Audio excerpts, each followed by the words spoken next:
The new way of going about things is that we're more a part of the Office of Student Engagement and Inclusion instead of being by ourselves. One of SGA's most prominent responsibilities in years past was budget allocation.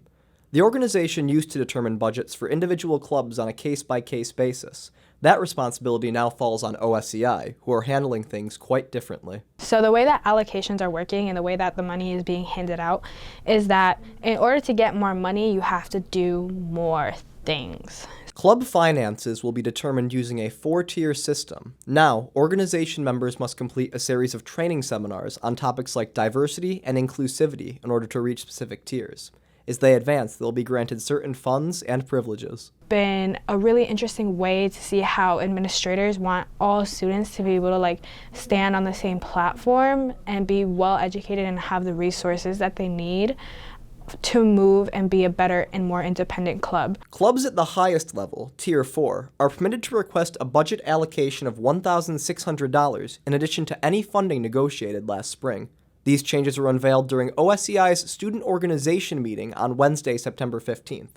Some attendees, like Lauren Winters, have raised concerns regarding the presentation. Communication has been lacking in the department between organizations and the school. So that means that we have to start our seasons a little bit later than most other universities. According to Lauren, women's club soccer is entering the 2021 school year with a budget adding up to less than half of what they've had in years prior. This decreased funding will force the team to make some tough calls on what they deem necessary expenses. A lot of clubs, whether soccer, frisbee, or rugby, a lot of us get coaches off campus or outside that's not with the university affiliated. And, coaches are pretty expensive. Reception to the new system hasn't been entirely negative, however.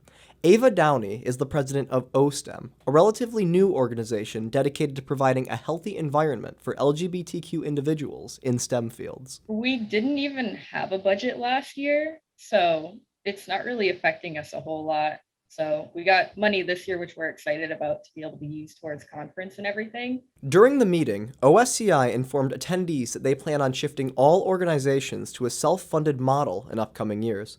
Clubs will be expected to make ends meet through a series of fundraisers.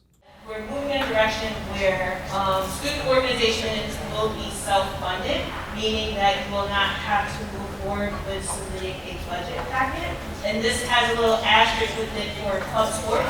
Club sports receive their money from a different pool. This has garnered concern from FSAE captain Jake Bissell, whose organization has relied on university funding since 1993. Got our budget packets assigned to us. Ours was around 60% less than what it was last year. FSAE is responsible for designing and building their own race car, a feat that costs about $22,000 when cutting corners. In the past, we've done fundraisers. The profit margins are not physically based because we're not selling a product. We're a student team. We're students. We have full classes. I have a job that I work 30 hours a week. And there's not enough time for me as a leader to actually organize all the fundraisers that needs to happen. Under a self-funded model, organizations like FSAE simply wouldn't be able to exist. Students will stop being exposed to problem solving, engineering, management, and interdisciplinary communication and everything. In spite of student concerns, Valentina has stressed that SGA is doing everything that they can to advocate for the campus community throughout this period of sudden change. We're doing our best and we're all learning as we go. So it's not like we're not trying or we're not doing the most, but there's only so much that we can do right now because of all the limitations of not knowing how things are going to play out.